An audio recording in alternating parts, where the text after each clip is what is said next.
right, inviting a friend. Let's see.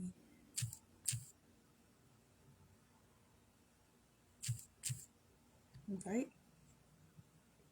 See if that works.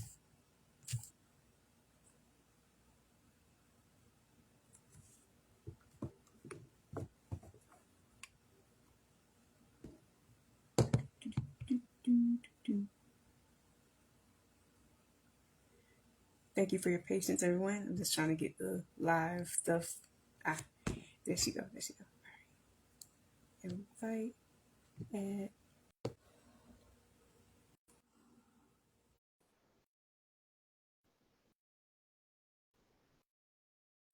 yes, yes. Hi. Hey, Miss Ruth, how you doing? Awesome. Can you hear me? Yes, I can. Yes, I can. I'm about to do my intros, and I'm gonna introduce you to everyone. Super excited that you're on. Yay! Hey, I'm so happy to be here. Yes, well, thank you for being my guest. And okay, well, hello, everyone. Today is an exciting Saturday of the Foster My Stories podcast, the Achievement Podcast. For anyone who doesn't mind hearing me ramble on about my heart, the foster adoption, orphan, marginalized communities. And today is Smile Saturday, where I ask you, myself, how can we make others smile, or how can we be the change we want to see? And today, my guest is definitely being the change she wants to see. My special guest, Miss Ruth Horry. Thank you for being here on the podcast.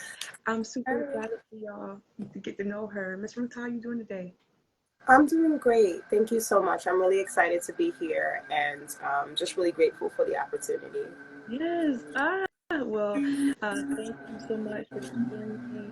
Um, and once again, audience, today is a special segment of the Foster My Stories podcast.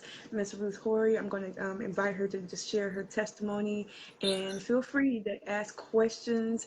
If you have questions, or if you have questions later on, we'll make sure to get those over to her. Before I get into the dynamics of what you're currently doing, Miss Ruth, can you take listeners just on a journey uh, of your backstory? Anything you're comfortable sharing, and we'll go from there. Sure, sure.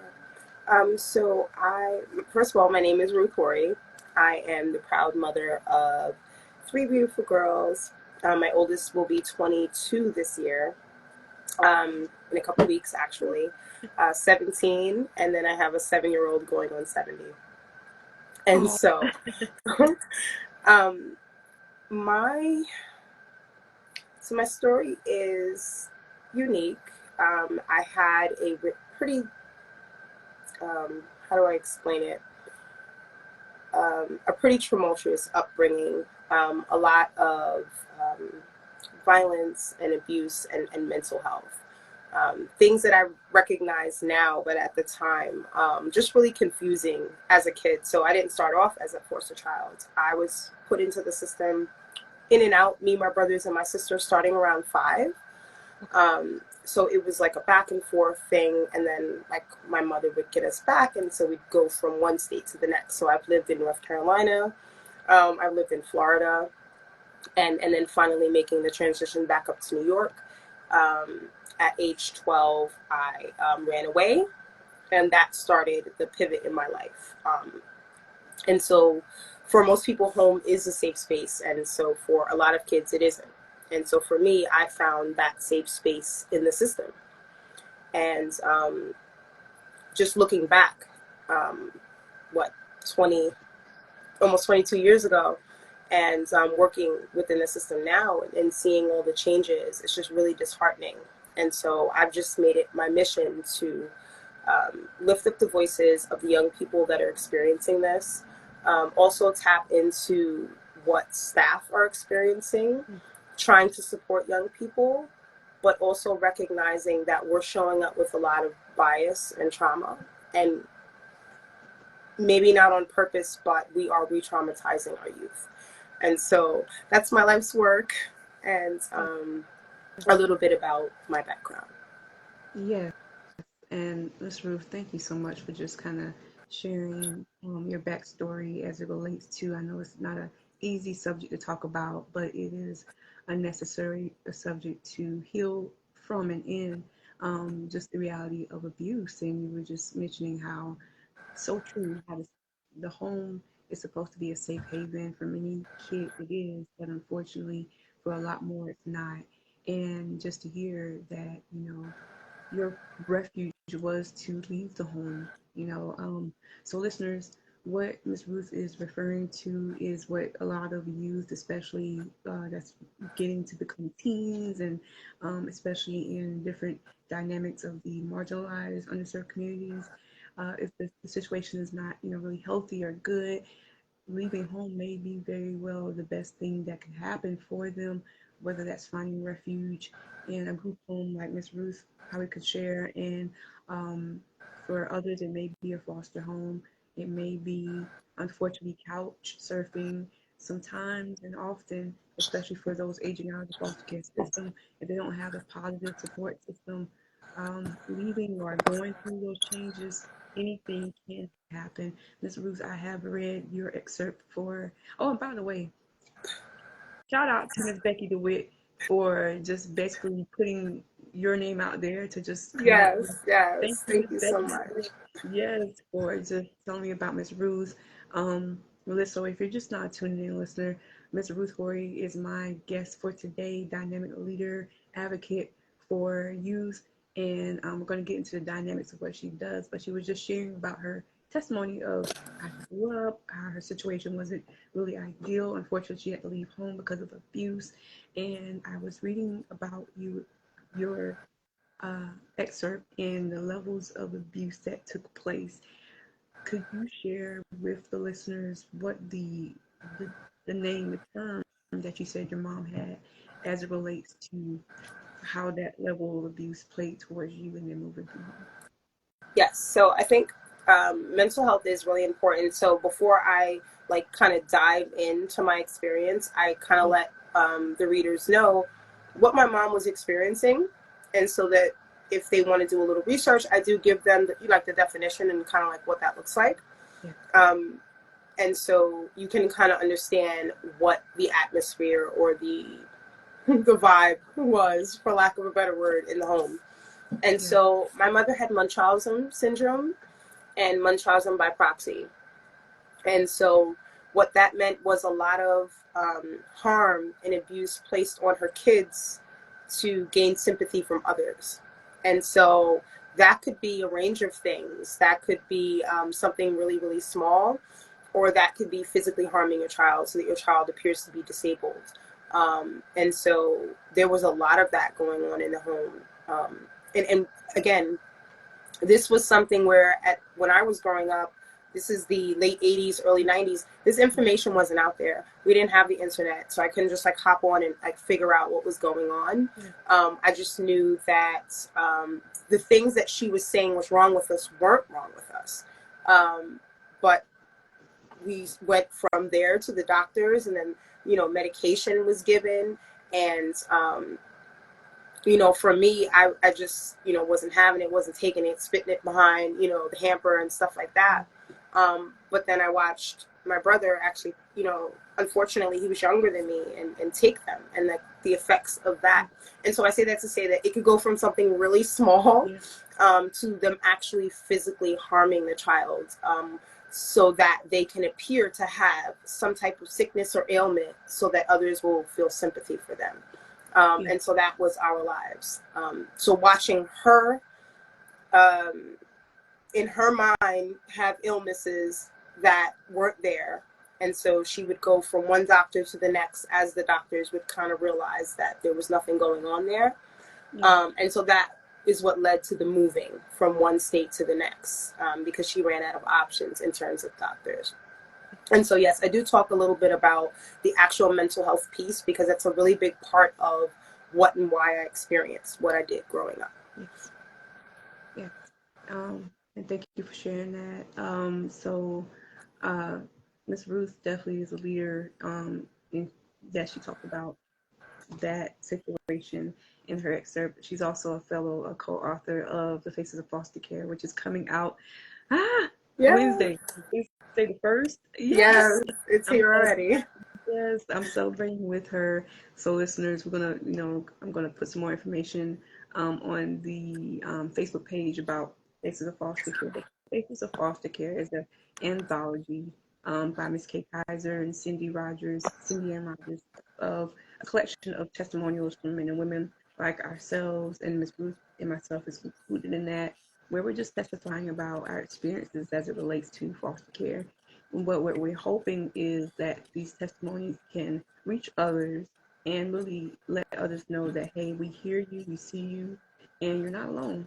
And we're hoping that these testimonials will in turn one day allow others to feel that they could tell their testimonies, and hopefully the cycle continues to let others know you have a voice, you have a chance. I like how in your excerpt you were saying something I found myself saying for the last couple of years is, in so many words, it stops here, it stops with me. Yes. And if you talk to listeners about that, getting to that point of it stops here, it stops with me. And welcome, listener who just joined. This is Miss Ruth Horry, my guest for today. So I think that's really important, because the "it stops here" it's not just okay, I experienced this, I don't want my children to experience this. There was a lot of work, and that work continued. It still continues, because when so much harm is placed and you're growing up in such a harmful environment, it's really hard to find the good in any of that. And so for me, although I wasn't like my mother, I went the total opposite way. That doesn't mean that every way I went was the right way. And so for one of my children, the way I went wasn't working.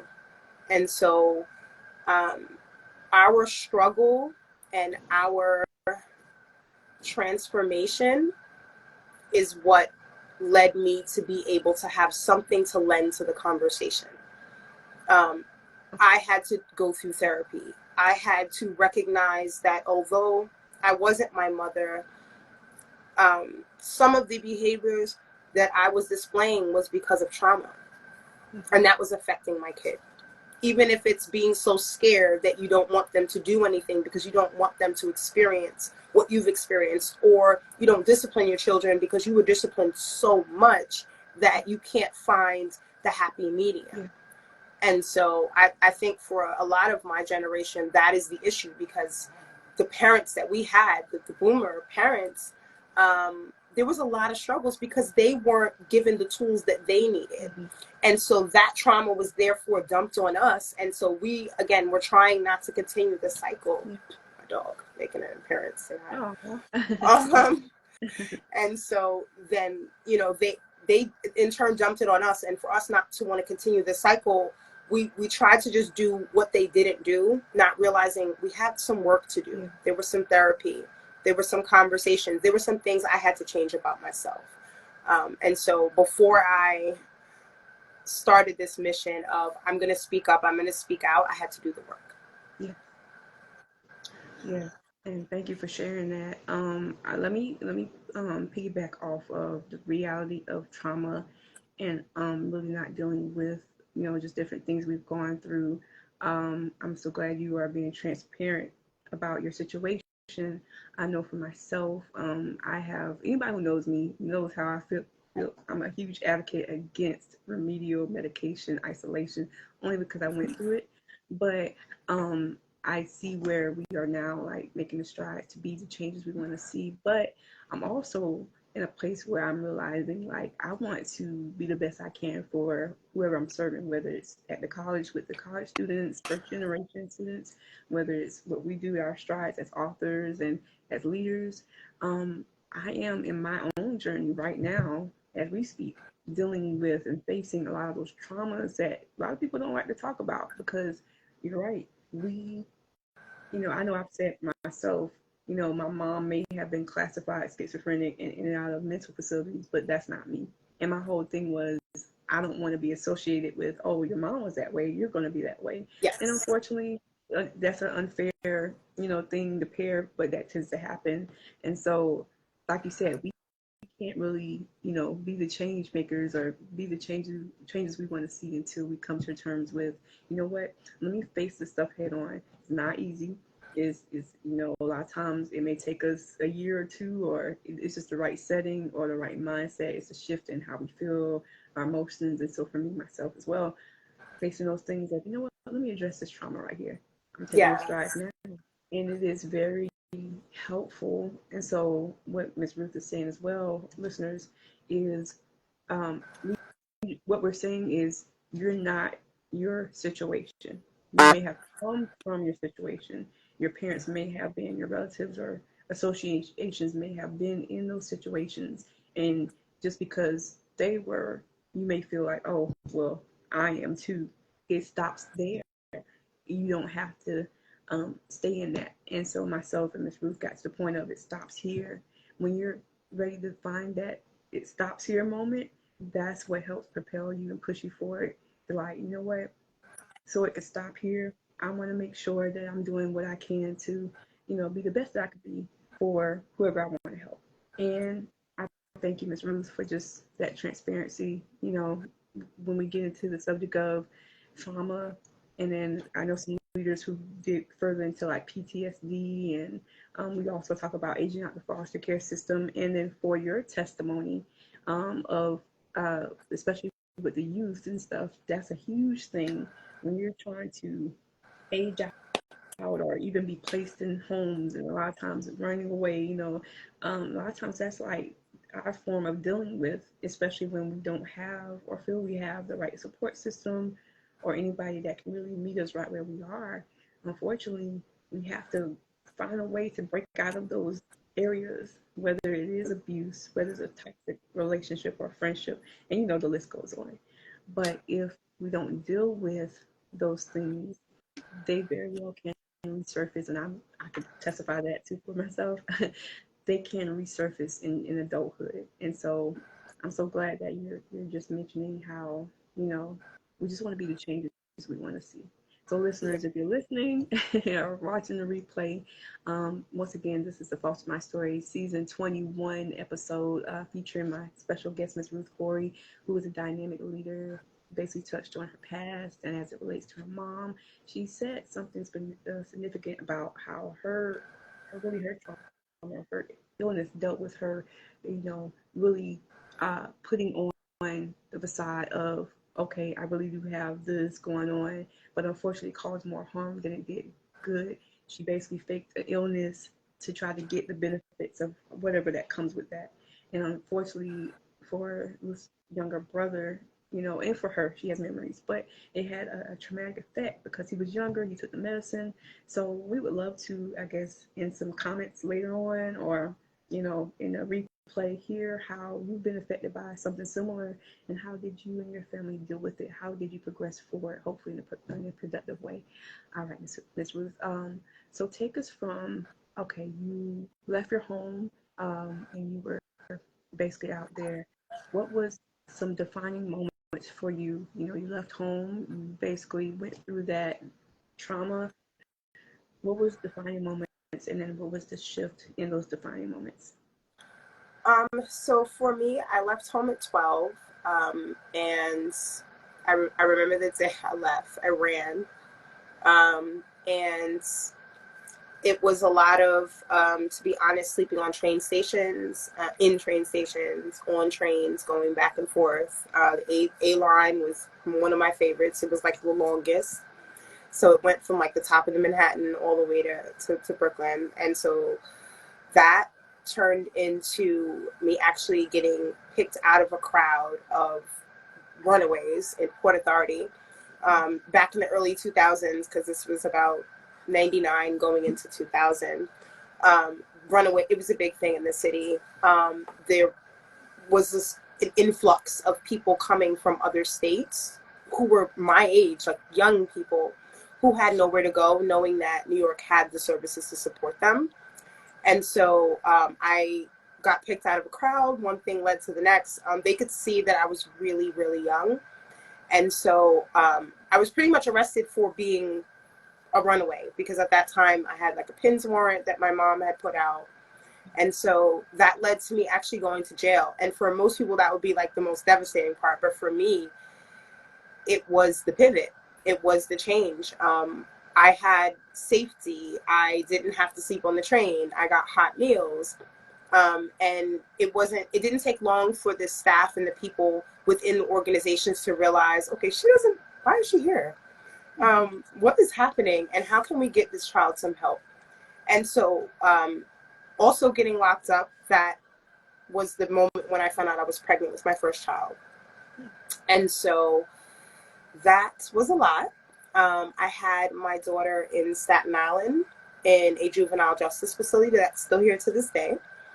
And they had I guess like a little house that if you had 5 spaces in there, and if your behavior was good, you would get the opportunity to have your child and stay with your child. I was one of those people, and I got to have my baby there and stay there until they actually helped me get into one of the largest social service agencies in New York City called SCO Family Services. And that was where I found a home. That was where I found a home. And no, not everything was perfect. There was, things along the way, but none of the traumas that I was experiencing as a child. That is where I grew up. That is where I learned how to make a bed, how to cook food for my child.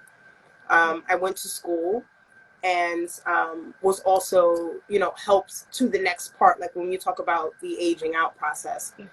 So we were given, furniture, and they helped us look for an apartment, and we were given, vouchers to help pay for those apartments. So it's kind of like the city was your parent, and they did all the things that a parent would do to make sure that you're set up for success.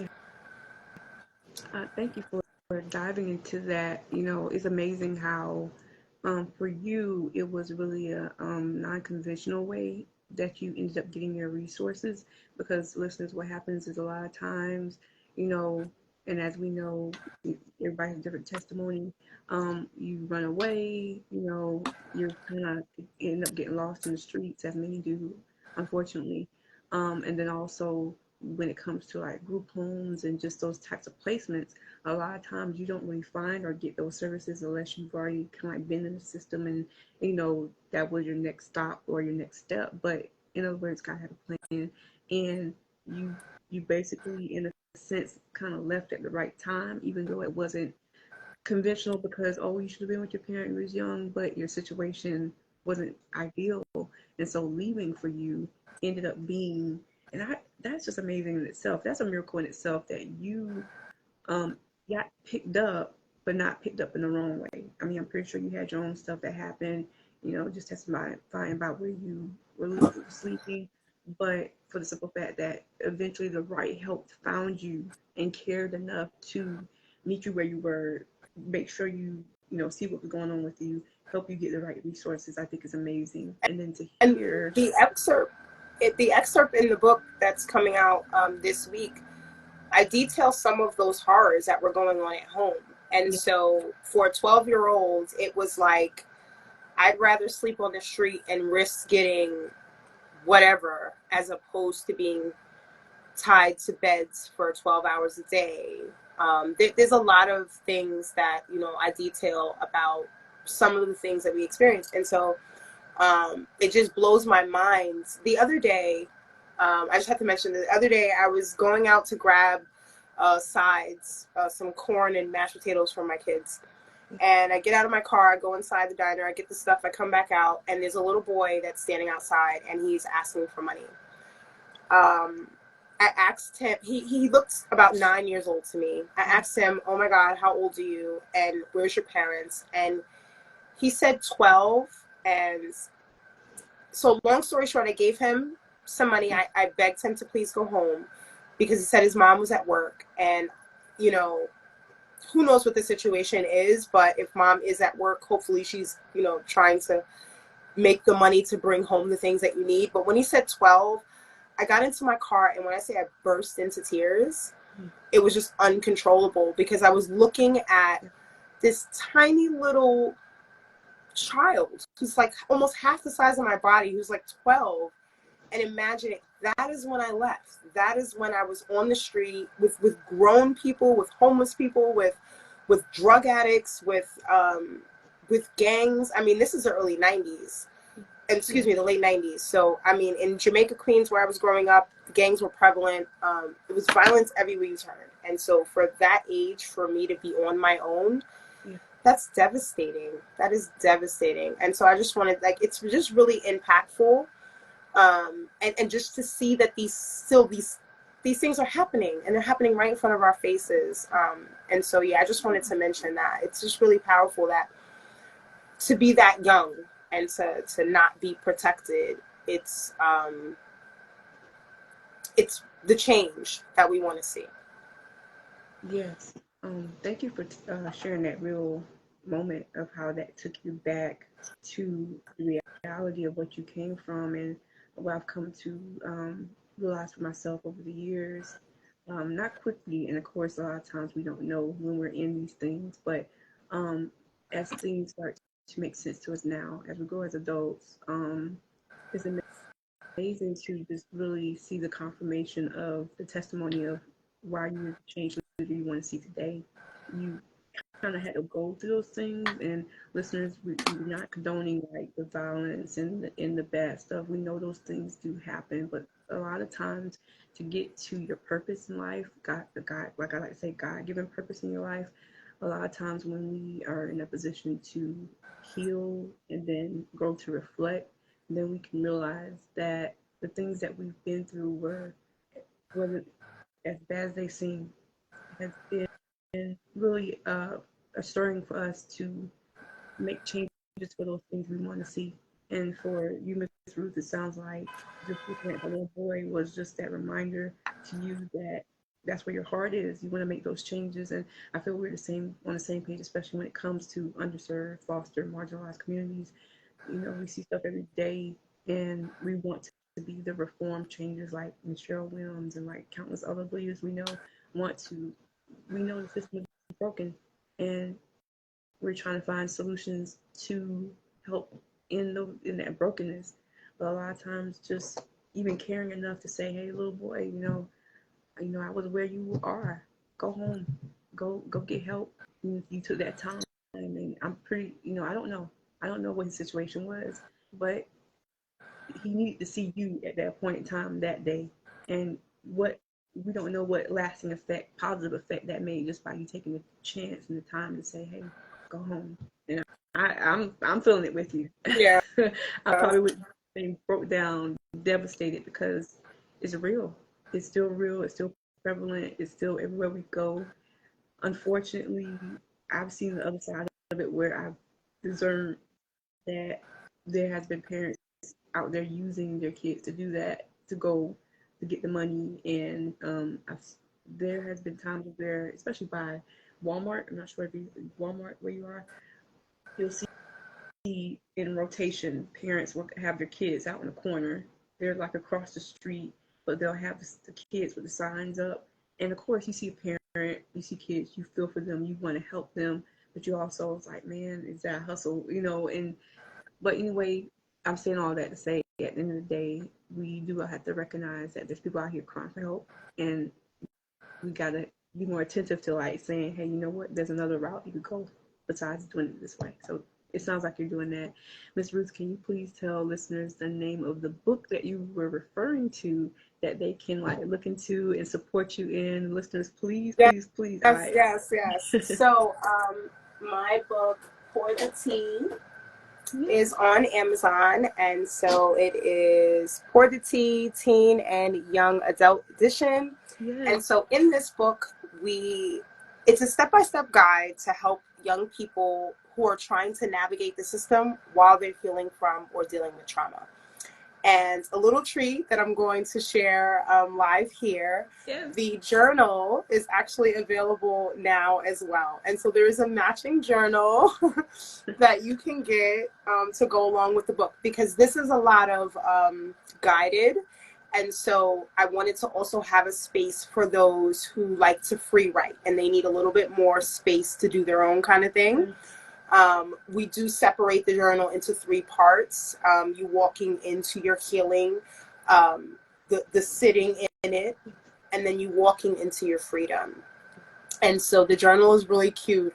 It's also called Pour the Tea Journal, so you should easily be able to find that on Amazon. I did, however, drop the link in the chat so that I don't know if you can repost, but yes, I dropped the link. And so that's my link tree. You'll be able to find the link for my book. And so in here, these are the 10 things that I feel like I gained while in the system up until now that have helped me to keep my head above water. And so when I say it doesn't mean that my life is without turmoil, you have no idea what happened to me before I turned on this live, okay? I live a life just like everyone else. But I know that there are so many people that are waiting for me to get up and act, and that's why I'm here, right? And so we talk about cultural appropriate therapy. That's one of the most important things to me. When you turn on the Zoom, when you walk in the office, I need that child or that young person to see someone that looks like them. I think that's really important so they can get right to it. We talk about family connections, mentors, and mentor agencies. I am a firm believer of not pairing the child back with the abuser until that person has got the help that they need. Say it louder for the ones in the back.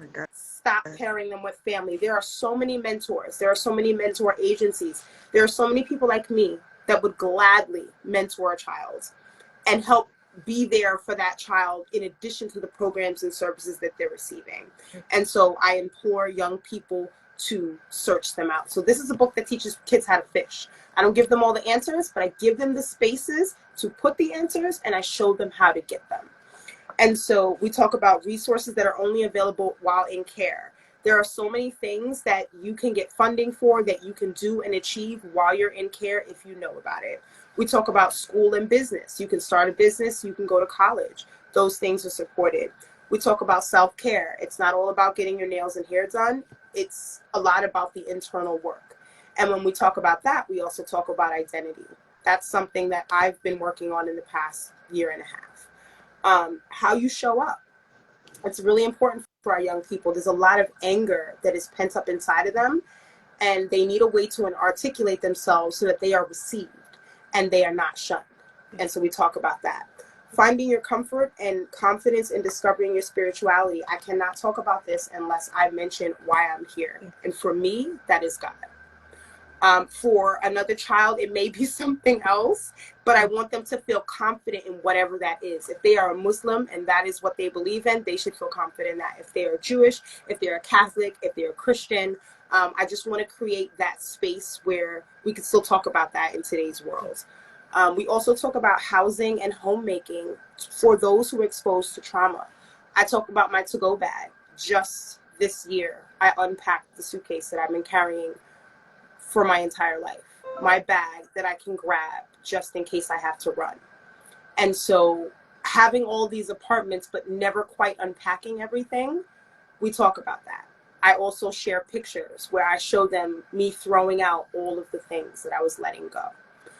We talk about financial literacy because that's really important to be thinking about money young.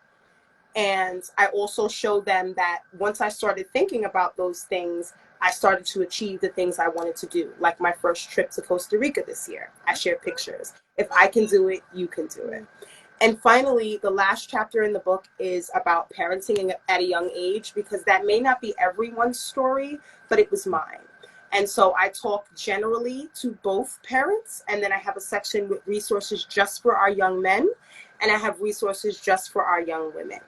And so that is for the teen and young adult edition.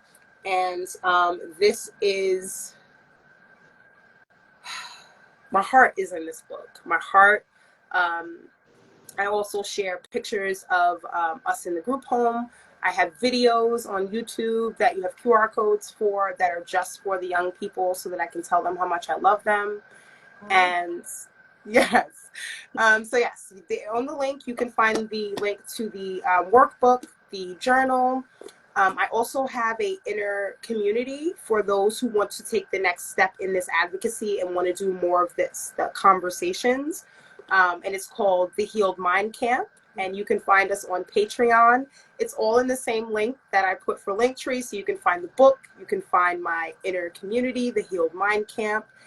And if you would like to see me in person, There is also an event that I'm going to be doing on November 4th, which is also in my link tree. Yes. Thank you. I'm definitely here. Man, your journal, your duo is dynamic. Listeners, please, please, please, please listen. If you have a youth, or if you know of a youth, right? Or it may not necessarily be your situation, but the holidays are coming up. We got Thanksgiving, we have Christmas, we have New Year's. What better way to gift? And you may be a social worker, an advocate. You may be a Yes. CASA, court appointed advocate, or just This somebody is who's out in perfect for the you field. to go over with young people and do it one by one. If you purchase the book on Amazon Kindle, in my link are also the QR codes to the fillable pages. So I made every page that's fillable, you have access to it. So access is a really big thing for me. No matter how you need it, I made it a way for you to get it. But yes, that's really important. If you work in a facility, if you are a foster parent and you're trying to figure out, I've got this young person, what is available to them? How can I get them help? This is the perfect book for you. Yes, yes, yes. Please, please, please listen. Support Ms. Ruth Horry. And her link is right here in this description. It's also going to be on the replay as well. Could you please tell listeners as well about, I hope I do not say this wrong, Coco Pauline? Yes. So the Yes. name of my business is the Coco Pauline Company. I have been in operation since 2007. We have made some changes. Honestly, I wanted to do what I wanted to do until I realized that I had a purpose and I would never be successful unless I did what I was put on this earth to do. And so I started off making baskets. I love pretty things. I am a candle maker. I've made soaps, lotions. I've done it all. But since last year, all of that has stopped. And I've put all of my focus on my purpose. And that is to turn around, stretch out my hand, and help the next young person. And to also support the staff and the foster parents that are dedicating their lives to our kids. And so I have staff trainings. If you do have the staff trainings, so I do still have like special treats. Our signature candles that we used to make are still available for staff. But yeah, the Coco Pauline Company is my organization, and the Healed Voice is underneath the Coco Pauline Company. So you'll hear me talk about both the Healed Voice and the Coco Pauline Company. Yeah. So if you would like to follow me on any social media, it would be the Coco Pauline Company or Coco Pauline 2020. Yeah. Ms. Ruth, you just a dynamic change leader that I'm super excited to get to know.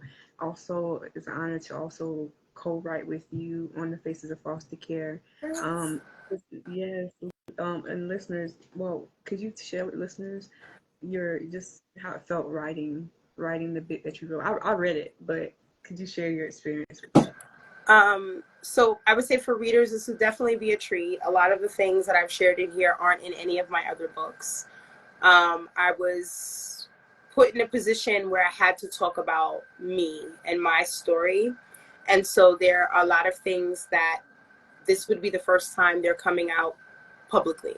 And I was really nervous about it, but I'm actually happy that I've done it, because once you rip the Band-Aid off, now we can just move forward. Yes. There are people that need to hear the things that I've experienced, because they've experienced those things or something similar.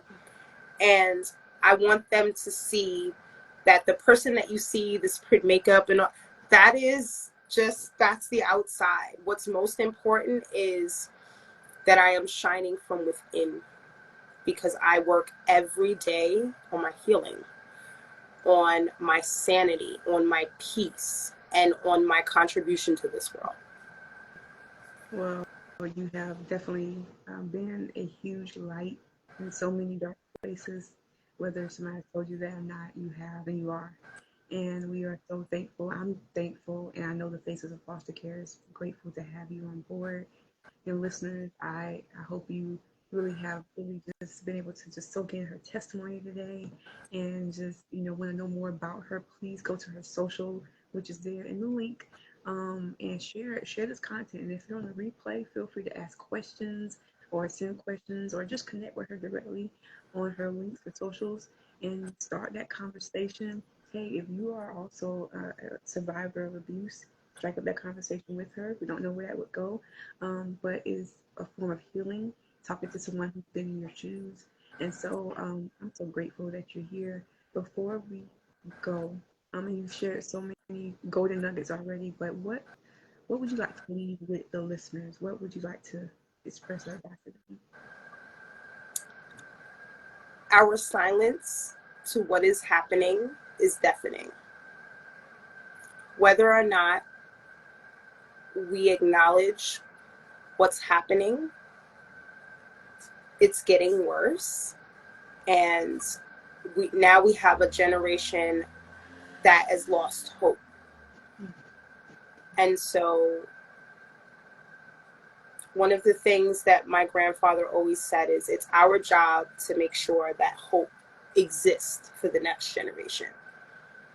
And so whatever it is that you can do to help that, whether it's I can give an hour, 2 hours, 3 hours a month to a young person in need, I can volunteer, I can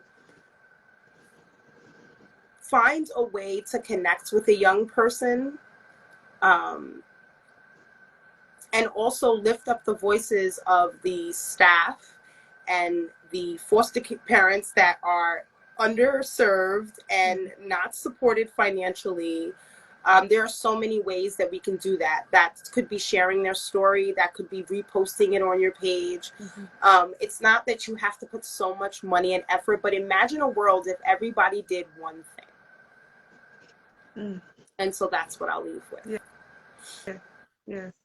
A dynamic visual, because that means that real change is happening everywhere.